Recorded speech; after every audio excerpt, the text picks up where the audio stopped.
цүнхэндээ надад миний хүсэн бүхэн байна ажлаа намайг гүхнээ нүмэн намайг долон байсан ч одоо харин цөөхөн байна хитэн бэк юм цүнхэндээ надад миний хүсэн бүхэн байна ажлаа намайг гүхнээ нүмэн намайг долон байсан ч одоо харин цөөхөн байна. Yo, заяатан залуусан ингээ basketball Kardashians-ийн season 2-ын episode 2 гэхэд бэлэн боллоо. За өмнөх дугаараар л хэдүүлээ ярьсандаа эхний 5 багийн талаар ярьсан бол өнөөдөр болохоор хэдүүлээ хасын хөлгүүд, BCH Knights, Завхан Brothers, Ховч Чонхрууд мөн Omni Эрдэнэт Miners багийн талаар ярилцсан. За ингээ шууд ярианд орцгоё. За бидний хамгийн ихний ярилцсан баг бол BCH Knights баг. Тэгэхээр бол энэ зон бас хамгийн зүгээргүй чөлөөт агентийн зах зээл дээр маш сайн тоглогчдыг багтаа эсвэж чадсан бас нэгэн апдейт хийсэн бол зам байлаа. За BCH Knights болохоор сайхан бол багаараа бол Филиппиний Манила хот руу бол бэлтгэл явчаад ирсэн 14 өдрийн хугацаатай гэснүүдэд 7 өдрийн хугацаатай байсан явчаад ирсэн. Тэгээд ерөөдөө харахад бол тэр BCH Knights-ийн дээр байрлаж байгаа буудал бэлтгэл хийж байгаа BCH болохоор ингэсэн байл ч нэг одоо PB-ийн те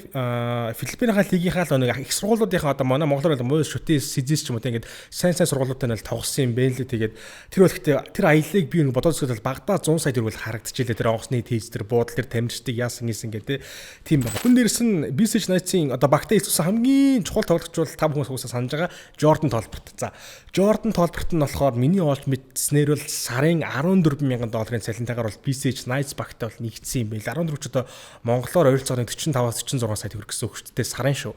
За өнгөрсөн үлрэлт бол та бүхэн мэдж байгаа те Broncos болохоор сарын 6,000 долларын цалинтай бол тоглож исэн.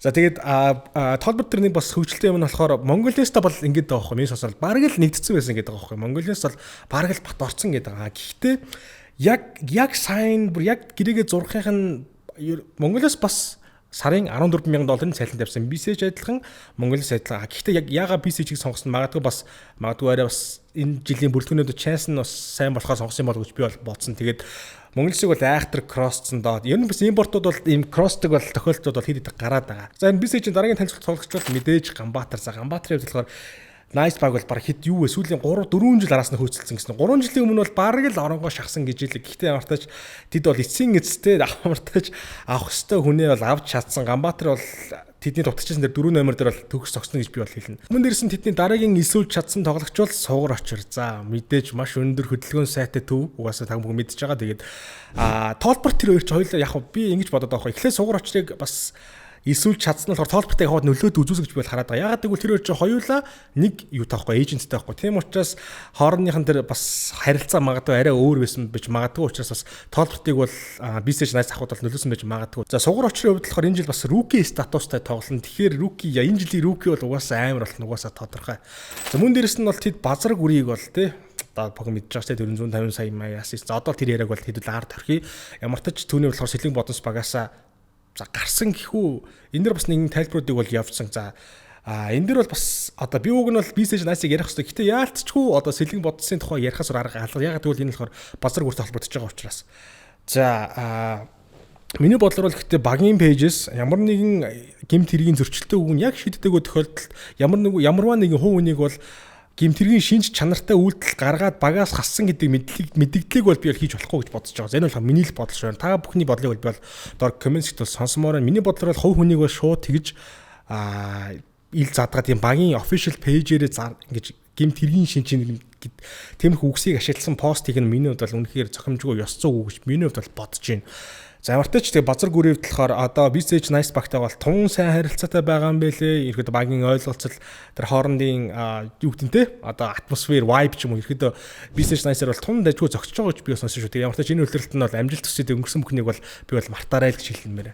За мөн тэдний дараагийн эсвэлж чадсан тоглогч бол мэдээж инх амгалан за Завхан Brothers багийн ахлагч одоо лигийн нэлээд туршлагатай шүүтрүүдийн нэг миний хувьд бол одоо бол яг тайминг нь бол яг зөв багтаа очсон. Яг жинхэнэ аврагын төлөө тарихад бэлэн гэж би бол бодоод байгаа. За яг инх амгалангийн хувьд болохоор Завхан Brothers бас яг тийм ч таатай бас салаагүй гэж би бас сонссон. Яг үнэн удалыг нь би бол мэдэхгүй байна. Ямар ч нэг жоохон мөнгө төгрөг ч юм уу те мэдэхгүй байна. Тийм их асуудлуудаас бас болоо нөлөөсөн гэж би бол сонссон шүү. Тэгээ ямар ч бас энэ нөлөөлт нь бол амжилт хүсэж байна. За мөн миний олж мэдснээр бол BCH Knights одоо баг болгоных бол өөр байдаг те одоо энэ тухайн тамирчны гэрээсээ дараах төлбөр нь яаж орох вэ гэдэг нь бол өөр байдаг. За миний бол сонсоор бол BCH Knights нь болохоор тухайн тамирчныгаа гэрээгээ хийлээ. Тэгээд 33-аас 50%-ийг шууд бэлэн шууд өгд юм билээ. Ихэд хэвшин бол 33%-ийг өгөөд үлдсэн 12 сард нь болохоор тэр үлдсэн хувиудаа ингээд хуваагаад ингээд сар сард нөгөө явдаг юм байлээ. Харин за миний сонсоор бас BCH Knights-ийн түүхэнд одоо хуучин танаа гардч те бас Нэг л тамирчин боёо мох ах дөлгөө ахал яг жилийн 150 сая шууд гэрээгээ зураа шууд бүтэн 100 хүн орж исэн тохиолдол бол ганц л байдаг гэж би бас сонссон шүү. Бидэнтэй хамтран ажилладаг Superlight брэнд нь Монголын хамгийн зөөлөн шар ариг бөгөөд дөнгөж саяхан Superlight брэнд маань болохоор өөрсдийнхөө задгай шар аригийг лаунч хийсэн байна. Та бүхэн амтлаад үзээрэй. Бидэнтэй хамтран ажилладаг Superlight. За дараагийн BCH Nice холбогдох зүйл бол мэдээж зөгтэй ах бол 3 жилийн гэрээгээ сунгацсан байна. Харин Болдбаатар, Гэбэлгүн, Тэмүүжин, Мөнхболт уугаа гэдэг хүмүүс бол BCH Nice-аас бол тэд бол зам замаа хөөсөн. Western Warriors гэдэг цоо шинхэн франчайз гарч ирээд одоо M League-т бол өрсөлдөд бэлэн болоод байна. Ямар ч тач бас нэлээд хүчтэй бүрэлдэхүүн мэлээ. За яг мэдээж хүчтэй бүрэлдэхүүн франчайз үүсгэж зөв. Замтач ууга болтой хоёрын хувьд болохоор уг нь сүүлийн удирлан гэдэг тэгжсэн. Гэтэ миний хувьд бол ихэнх цагсын талбайд харахад нь бол үнэхээр тата байгаа. Харин энд надад нэг хэд асуултууд байгаа юм л та. За Болдбаатарын хувьд болохоор тий та бүхэн лигээс яаж бандуулаад одоо магадгүй би өөрөө орон тавьж үзүүлтэй лигээс тэгж бандуулсан хүн бол буцаад лигтээ тоглоод маш их хүлээлттэй лигийг бол аягүй хүлээнтэй дээд лигийг аягүй хүлээн гэж би бол хүлээлттэй байх гэж би бол бодсон. Гэхдээ бол бас эсрэгээрээ шийдвэр бол эсрэгээрээ байсан. Гэхдээ яг тэр хүний л хувийн шийдвэрлэлээ тэгээд эм лигэр бол тоглохоор болсон. Мөн дэрэс нь одоо Г бэлгэн болон Тэмүүжин яг одоо сайнч бай саарч бай яг яагаас одоо салсан бэ гэдэг нь сонирхолтой санагдаад байгаа. Тэмүүжингийн хувьд болохоор одоо хангалттай дээдлийг тоолох потенциалтай угаасаа та бүхэн ч мэдээж Монголын шишээ багтдаг. За Г-ийн хувьд болохоор угаасаа тэр хамгаалалтаа ярих юм байхгүй эффект нөлөө нь тэгэхэд одоо цалин мөнгөн дээрээ тохирсонгүй юу эсвэл BCH Nice угаасаа ростер апдейт хийгээд илүү залуужуулч уу ямар тааж тэд өөрсдийн тусцын замаа байсан. За BCH-тэй холбож байгаа сүүлийн сэдв бол мэдээж дөлгөн бүрэн. За дөлгөн бүрний хувьд болохоор бэлтгэлдээ ирэхэд бас очихгүй байж байгаа сүлд очсон. Ягаад гэвэл Сэлэн боднос за дахиад нэг Сэлэн боднос. Сэлэн боднос гэдэг бол баг бас зарлахад ойрхон байсан гэдэг хүртэл өөртөө пост хийсэн шүү дээ тий. Тэнгуут энэ жил болохоор бас дөлгөн бүрэн бас нэлээд өндөр дүнгээр санал тавьсан юм шиг байна лээ. Ямар ч жицээ эцэл дөлгөн бүрэн бол багтаа үлдсэн. За мөн дээрээс нь бол тий металл багаас бол Батхуйг нь буцаад BCH Nice-тэй ээж тоглохоор болж байгаа. За Батхуйгийн болохоор Хьюгогийн болохоор тий та бүхэн мэдж байгаа шүү дээ. Ерөнхийдөө бол яг миний сонсноор бол угаасаа анханасаа гэрээ нь болохоор BCH дээр байсан. Тэгтээ яг TLG төр зээлдөөж тоглож байгаа хугацаанд болохоор Батхуйг болохоор өөрөө металл тоглоод тэгээд одоо болохоор би болохоор энэ хоёр тал нь хоёулаа win-win болохыг шаардаг байхгүй. За Хьюгогийн болохоор BCL тоглослоо финал тоглоод үзчихлээ. Тэгээ амар товчлог хоромжлууллаа. Одоо буцаад BCH Nice бактери ирээд хүчин зүтгэхэд бол надад ямар ч асуудал хөвж би бол харж байгаа. За тэгээ BCH Nice-ийн тухай иймэрхүү байлаа. За бидний дагаа ярилцах баг бол хасын хөлгүүд баг. За хөлгүүд багийн хувьд болохоор энэ зүүн бол бас нэлээд жоохон чимээгүй байсан гэж би бол харж байгаа. Солилцоо 8 дээр шүү. Саруул Эрдэнэ багаас явлаа. За мөнгө төвшин явлаа тий. Гэхдээ яг тэгэд харсан ч яг үндэ стил deep rosterтай баг юм байлээ. Яалтчгүй. За энэ дээр бас нэг ярих юм байгаа. Миллертэй гэрээсэн. За Миллер өнгөрсөн үйлрэл бол мэдээж плей-оффын өмнөх үе лөө 3 дахь төрөөр ирсэн бол энэ үйлрэл бол бүр яг эхний сизнээс эхлээд тоглоно. Энэ бас хэд хэдэн шалтгаантай л мэдээж энэ жил асуулт баг мэдээж дахиад BCL тоглоно, дахиад ESL бүр том лиг тоглоно. Тэгэхээр эртнээс угаасаа Миллертэй зузраатай эхнээс ингээд багаар хамт байх нь бол мэдээ зөв шийдвэр. Миний сонсноор бол яа Миллерийн цалин нь бол сарын $17,000 гэсэн шүү. Одоо монголоор бол бараг нэг 61-2 сая төгрөг гэсэн үг зөвхөн сарын шүү. Тэгээ мөн дэрэс нь $2,000 бонус та бүхэн угаасаа мэдж байгаа те. Тэгэхээр сарын ирэхэд $19,000 авах потенциалтай шүү хэрэг Миллер. За та бүхэн угаасаа мэдэндээ хөлгөд баг бол үргэлж импорт тамирчтай үйл ажиллагаатай буюу одоо үр дүнтэй нь ууж ингэж цалингийн системийг тогтоосон нь бол маш зөв байдаг. За яг баг талаасаа энэ бол маш зөв. Харин ирж байгаа импорт талаас бол энэ бол зүгээр цэвэр survival shit байхгүй. Яагаад гэвэл хөлгөд чинь бүр ингээд сараар гэрээдэг гэж жоох ингээд тамирчинтай сар сайн тоглол дараагийн сараа хийнэ гэдэг тийм гэрээдэг. Тэгмүүд нөгөө нэг импорт ч байдгаараа хичээн бэлтгэлээ таслахгүй те. Одоо яг та манай завхны мэдж байгаа стон бол угаасаа тэгээд хэдэн сараар нь хийчин тэгээд санаа зовхомгүй угаасаа тоглолт нь шүү дээ. Хөлгөд бол тийм байдаг. Тэр нь бол бас ондог байхаа миний бодлоор. Тэгээд Миллерийн хувьд болохоор сарын $19,000 гэж сонссон шүү. Хүн дээрэс нь FA гэдэг нэг тоглогч гисэн те. За нэг тоглогч байгаа хавтай мэдээж тоолбортын орон зайг нөхөхгүй л авчирч байгаа байх гэж би бол бодсон. Гэхдээ миний бодлоор бол тэр тоглогч бас нэг удахгүй л харагдсан та. Яг энэ би буруу бодчих магадгүй. Ягаад гэвэл өнгөрсөн өдрөндөө би удирдах хийж байхад тоолбортыг харчаа. За тоолборч нь удахгүй буцаад явхан дээ гэжсэн боловч тэгээд уучраалоо те багтаа уусаад өөрийнхөө тоглолтыг үзүүлж чадсан ш.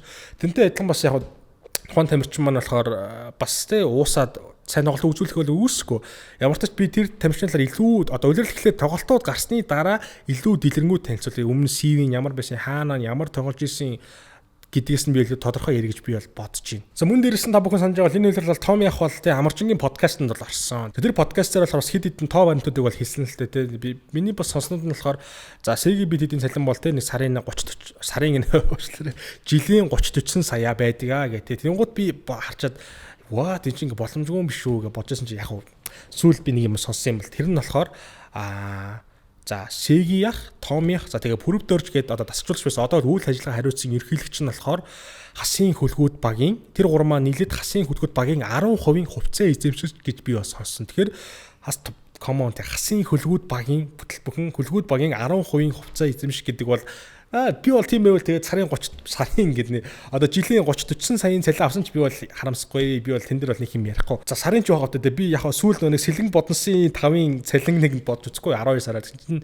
сарын 1 41 2 сая байлуу. Тэгээд нэг сарын 40 сая гэдэг байгаа шүү. Зарим нэгнийхээ хувьд тэгээд сарын цалин, зарим нэгнийхээ хувьд тэгээд жилийн цалин байх юм да. Who knows. За мөн дээрс нь бол хасын хөлгүүд багийн бас нэг тамирчтай олж өгдөг орлогын их усур бол мэдээж шортон дээрх лого байршуулт. Та үнэхээр одоо таны компани чинь та өөрөө тэр тамирчин тухайн тамирчин эцэл хөнөмжлөлтөд дэмждэг бол та шортон дээр нь өөрийнхөө бараа бүтээгдэхүүн үйлчлэг компанийн логог байршуулах боломжтой байдаг. Бас тийм байдлах тиймэрхүү байдлаар бас уусаа та бүхэн мэдж байгаа хөлгүүд бол ерөнхийдөө нэлээд минимум хамгийн бага төрлийн гэрээг бол санал болгодог. Гэхдээ нэмэлт боломжууд буюу гадаадын лиг тоглосон за шортон дээр чи иймэрхүү юм байршуулъя гэд хөлгүүдийн үүсгэсэн нэг экосистем буюу энэ багийн culture нь айгүй надад бол маш зөв ухаалаг санагдав. Бус багийн бол мөнгөөр зотхоос илүүгээр бид нар чамд experience санал болгоё. Бид нар чамд бага мөнгө санал болгоно. Гэхдээ чи өөрөө сайн тоглож чадвал чам дээр иймэрхүү attention-ууд дээрээ чи давхар ингээ мөнгө олох боломжтой гэдгийг нь хэдийг нь надад маш их таалагддаг. Бидний даамдрын ажлыг Freshback нь 10-аас 70% хүртэлх онцгой намрын хямдралаа зарсан байна. Тэрээр 40 гаруй брендийн бүтээгдэхүүнүүдээс сонгоод хамгийн гол нь 99,000 төгрөгөөс дээш төгрөгийн бүтээгдэхүүнүүд худалдан авсан тохиолдолд хүргэлт үнэгүй.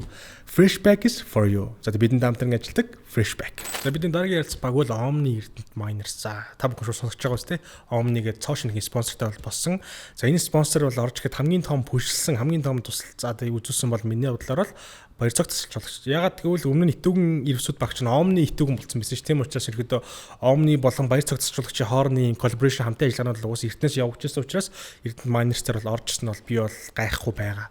За баяр цог тасалжуулагч бол дахин Монголынхан за дахин жоохтой одоо дээд лигийнхэн эрэгтэй баг дээр дахин comeback хийсэн. Өмнөх хөлөглөлүүд болохоор хөлгүүд багийн эмэгтэй багийг тасалжуулсан болохоор энэ жил Omni Эрдэнэт Miners-ийн head coach-оор ажиллана. Харин assistant coach-оор нь болохоор ханаар бол ажиллах юм байна лээ. За тэгээд coaching баг бол надад тундаалагцсан. За мөн Miners-аар бол за санжирах эргээд ирлээ, Penny эргээд ирлээ.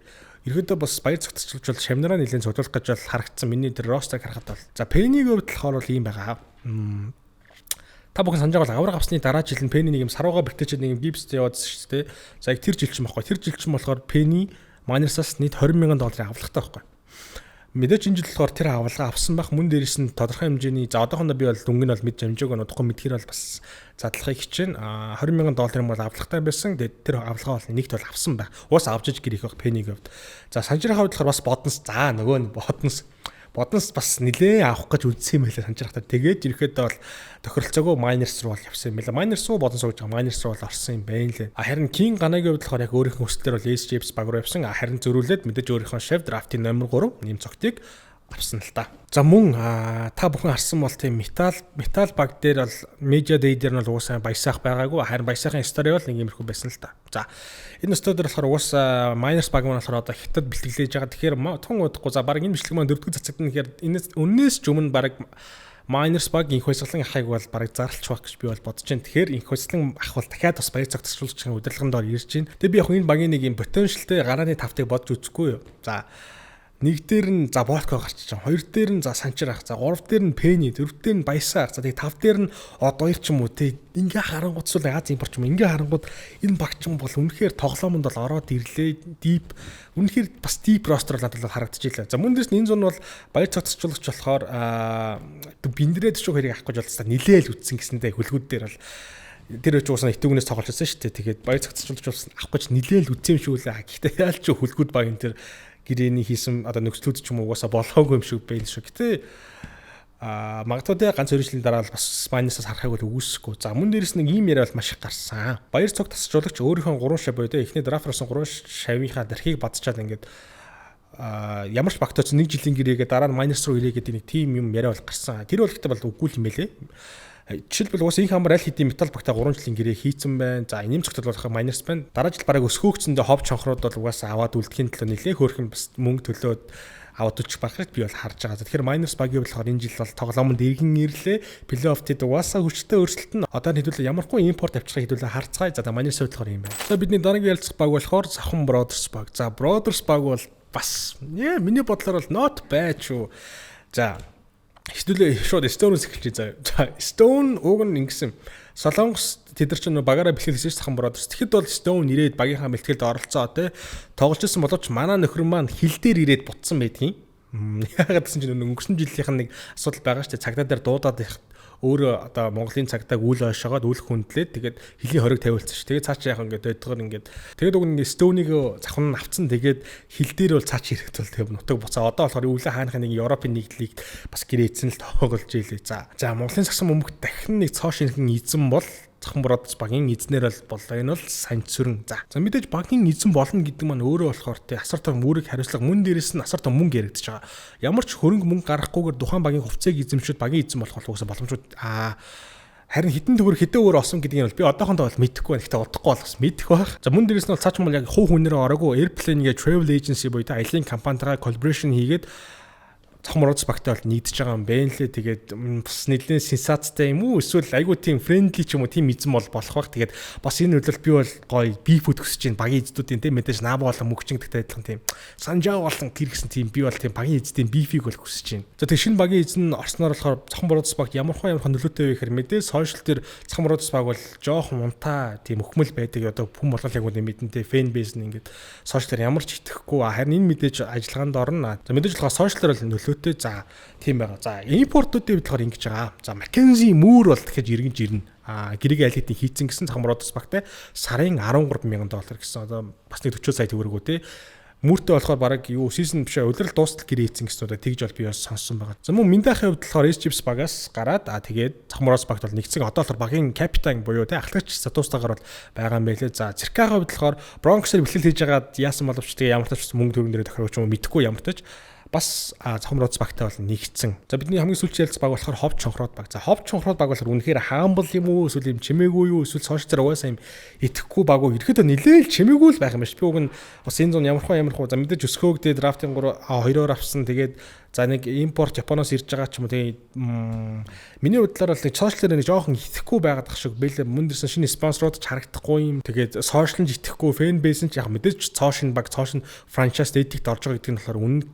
Гэхдээ одоо манай дэдигдэж угаасаа спонсорууд алцаад ороод ирдэг цаг үсэ. Тэгэхээр бас тэр арын менежментийн баг дээрээс нэг жоохон асуудал байна уу те. Ямар нэгэн спонсорууд орж ирж гин гэдэг нь бол надад бол жоохон сонирхолтой байгаа. За тэгээд бид нар бол уг нь өнөөдөр 5 багаа ярилцаад бол дуусгах ёстой байсан. Гэхдээ яалтчгүй S-Chips болон Сэлэн Бодонс багийн хоорондын эзэдийн бифийн талаар ярихгүй бол үнэхээр болохгүй нэ. Мэргэжлийн баг болон байгууллагын хувьд сэргийлийг маш өндөр чанарын түвшинд гүйцэтгэж хийж байгааг Монлавыг та бүхэн ямар нэгэн одоо лигийн, дээд лигийн эсвэл лигийн багтаа хувь сонирхож байгаа бол Монлавыг сонирхоо гэж би бол та бүхэн хэлмээр байна. За тэгээд хаяг нь болохоор King Tower хотхны хамгийн баруун жигүүрийн 135 дугаар байранд Монлав маань байрлаж байгаа. За тэгээд бидэнтэй хамтран ажилладаг Монлав. За Набах болохоор сүүл нэг лайв хийсэн тийм үү. За хэдүүлээ тест мэдээлэл хий. За Cosmos-ийн гэрээний талаар яасан хийсэн. За мэдээж би бол угаасаа өмнөх дугаар дээр хэлсэн шүү дээ. За Сэлэн Бодонсын 3-3 тамирчид бүгдээрээ хүний 500 шүү гэдэг. Яг тэнийг угаасаа дараа нь бол постажлээ тэр бол угаасаа үнэн. За мөн дээрээс нь Монтрел харилцаатай холбогдсон ч үнэн. Тэр лайв дээр болохоор Набах болохоор иймэрхүү юмнууд ярьж байгаа байхгүй. За өмнөх жил болохоор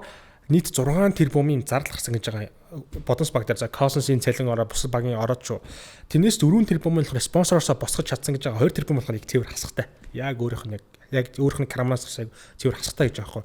За энэ үйл болохоор тэдний яг золион бол мэдээж те авраг аваад ECL тоглох гэж ярьж л байгаа юм л та. Тэгээд энэ үйл бол миний таамагаар бол нэг 8 бол байгаа. 8-9 тэрбумын жилийн төсөв гэхээр ихэд бас нэлээх мөнгө тэгээд яг өмнөх дугаар дээр хэлчихсэндээ санхүүжил хаанаас байсан бэ гэдэг. Яг энэ жил болохоор бас нэлээдэн газруудтай холбогдож байгаа хамтарч байгаа л гэж хэлээ. Тэгээд за тийм байгаа.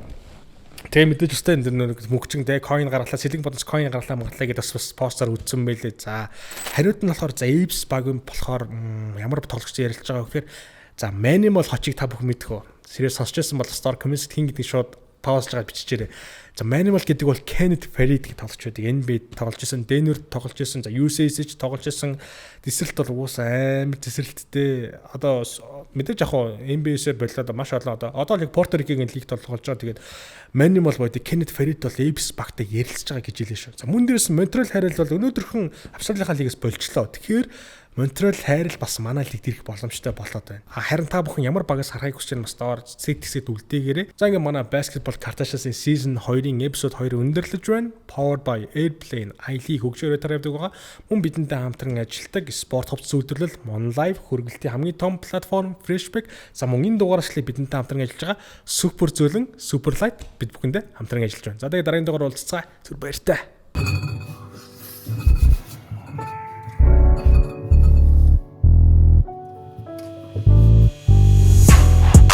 Come on, надад миний хүсэн бүхэн байна. Ажлаа намайг гүхнэн намайг долон байсан ч одоо харин цохон байна.